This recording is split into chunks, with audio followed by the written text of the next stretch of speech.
Salam jumpa, salam sehat, sukacita bisa berjumpa dengan saudara. Walaupun dalam renungan singkat hari ini kita belajar dari tempat perkemahan yang ke-16. Dari 42 tempat perkemahan selama bangsa Israel itu di padang gurun 40 tahun. Mari kita berdoa. Bapa, dalam nama Tuhan Yesus kami datang kepadamu bersyukur buat hari ini. Engkau berikan kepada kami hari yang baru, sukacita baru, kasih yang baru hari ini Bapa. Supaya kami boleh hari ini melakukan yang terbaik bagi Tuhan, melayani Engkau. Terima kasih Bapa di surga, kemana kami pergi Tuhan menyertai kami. Dan hari ini kami mau belajar Tuhan dari tempat perkemahan 16. Biarlah Engkau urapi kami dengan Roh Kudus supaya kami boleh belajar dari tempat ini dan kami mendapat pengajaran dan memberkati kami. Terima kasih.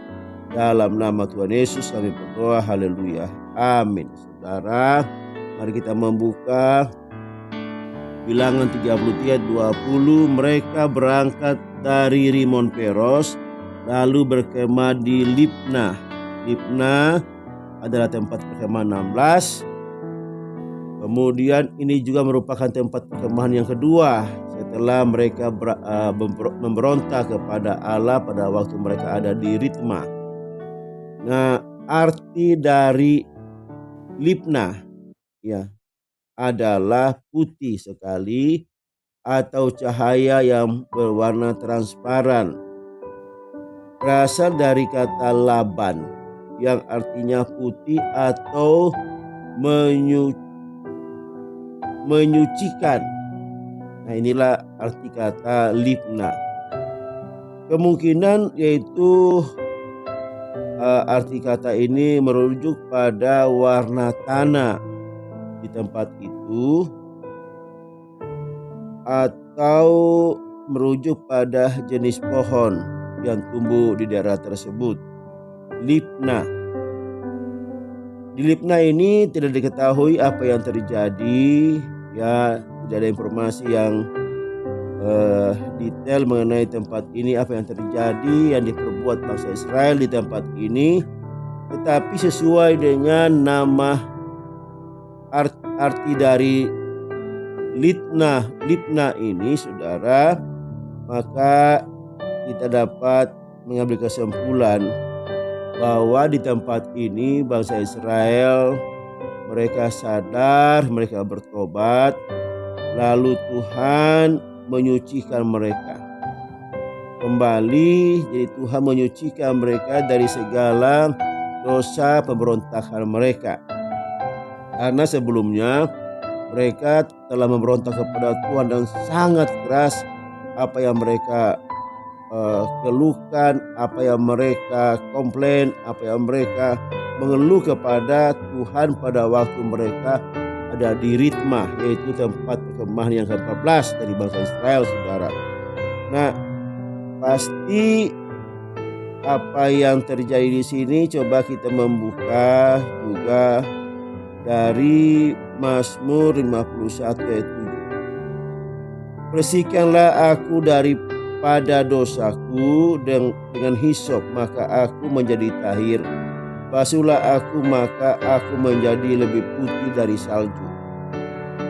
Jadi walaupun bangsa Israel itu telah berdosa, berbuat jahat kepada Tuhan ya, dan Tuhan telah merancangkan hukuman bagi mereka, yaitu dari yang tercatat 20 tahun ke atas itu ada 603.550 orang. Mereka tidak akan masuk ke tempat perjanjian, tanah perjanjian, kecuali Kaleb dan Yosua yang bisa masuk. Saudara, dan memang Allah itu mengasihi mereka, sungguh mengasihi mereka, sehingga pada saat mereka datang kepada Tuhan, bertobat, menyadari bahwa mereka telah bersalah, pasti Tuhan melupakan yang lalu dan kemudian membarui kehidupan mereka. Mereka disucikan, dikuduskan oleh Tuhan sesuai dengan arti kata Libna ini, ya, penyucian, putih, ya. Kemudian coba kita baca Yesaya 1 ayat 18. Marilah baiklah kita berperkara, firman Tuhan, sekalipun dosamu merah seperti kemermisi, akan menjadi putih seperti salju. Sekalipun berwarna merah seperti kain kesumba, akan menjadi putih seperti bulu domba. Haleluya. Saudara, sekali lagi saya mengingatkan perjalanan bangsa Israel ini di padang gurun menjadi peringatan bagi kita. Karena itu menggambarkan perjalanan gereja saat ini. Ya saudara, demikian juga sebagai gereja kita juga banyak melakukan yang salah di hadapan Tuhan. Tanpa kita sadari bahwa apa yang kita perbuat itu salah. Ada kalanya kita telah mengeluarkan kata-kata yang menyakitkan hati orang, tetapi kita sendiri tidak menyadari bahwa kata-kata itu sangat membuat orang sakit hati. Kita tidak menyadarinya.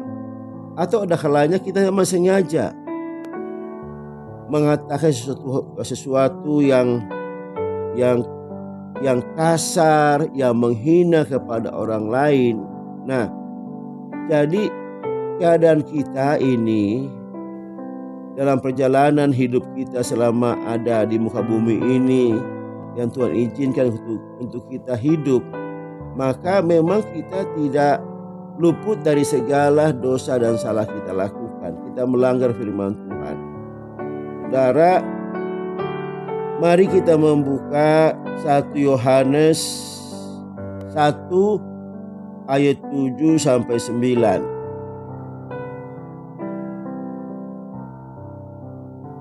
1 Yohanes 1 ayat 7 sampai 9 atau sampai 10 kita bisa bacakan semuanya, saudara. Tetapi jika kita hidup di dalam terang, sama seperti Dia yang ada dalam terang, maka kita beroleh persekutuan seorang dengan yang lain, dan darah Yesus anaknya itu menyucikan kita daripada segala dosa kita. Sebab tidak mungkin kalau kita hidup dalam terang, saudara, kita masih membawa dosa. Kita harus disucikan dari segala dosa dan pelanggaran kita, supaya kita boleh mengalami persekutuan dengan orang lain di dalam Yesus Kristus. Haleluya. Ayat 8, jika kita berkata bahwa kita tidak berdosa, maka kita menipu diri kita sendiri dan kebenaran tidak ada di dalam kita. Sekali lagi, kita ini tanpa sadar kita melakukan dosa. Nah, dikatakan firman Tuhan, kalau kita mengatakan kita tidak punya dosa, ya, kita tidak berdosa, maka kita ini menipu diri kita sendiri. Sebab padahal kita ini adalah orang berdosa dan tidak luput dari segala kesalahan kita di kemudian hari juga.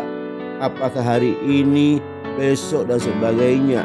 Ya, selanjutnya kita tetap manusia yang bisa melakukan, yang mungkin cenderung melakukan salah dan dosa di hadapan Tuhan. Jadi kalau kita berkata saya tidak berdosa, saudara adalah pembohong, pendusta. Ya. Kemudian jikalau kita mengaku dosa kita, maka Ia adalah setia dan adil, sehingga Ia akan mengampuni segala dosa kita dan menyucikan kita dari segala kejahatan kita. Sekali lagi, saudara, Tuhan rindu bersekutu dengan orang-orang yang sudah disucikan. Dan Dia kasih fasilitas ini kepada kita, orang-orang percaya. Sekali lagi,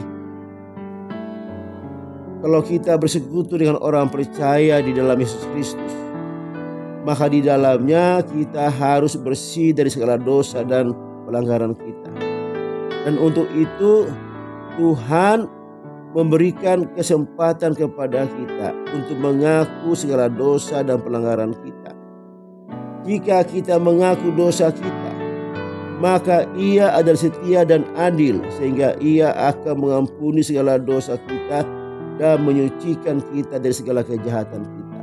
Saudara, pada saat kita datang kepada Allah dalam Yesus Kristus dan kita meminta pengakuan, kita menyampaikan pengakuan kita kepadanya bahwa saya ini orang berdosa dan saya telah melakukan dosa.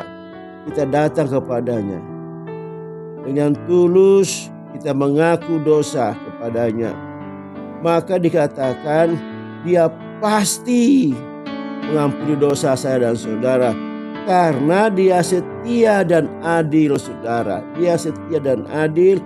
Dia akan mengampuni dosa kita dan menyucikan kita dari segala kejahatan kita, dari segala dosa kita. Saudara, inilah kesempatan demi kesempatan yang Tuhan berikan kepada kita, karena dia tahu bahwa kita ini lemah.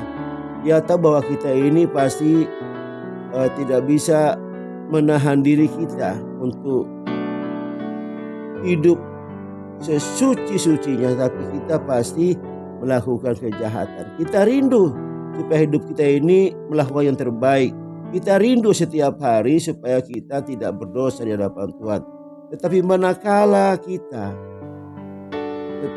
tanpa sadar ataupun oleh karena kita tidak bisa menahan emosi kita, lalu kita berkata-kata yang jahat ataupun perbuatan kita berlaku jahat di hadapan Tuhan, maka sekali lagi saudara diberikan kesempatan oleh Tuhan, datang kepadanya, mohon ampun kepada Bapa di sorga. Dalam nama Tuhan Yesus minta ampun. Bapa, terima kasih Engkau mengasihi kami dan Engkau tetap mengampuni dosa dan pelanggaran kami. Terpujilah Engkau dalam nama Tuhan Yesus. Haleluya. Amin. Sampai jumpa lagi untuk renungan kita pada tempat perkemahan yang ke-17. Haleluya. Amin.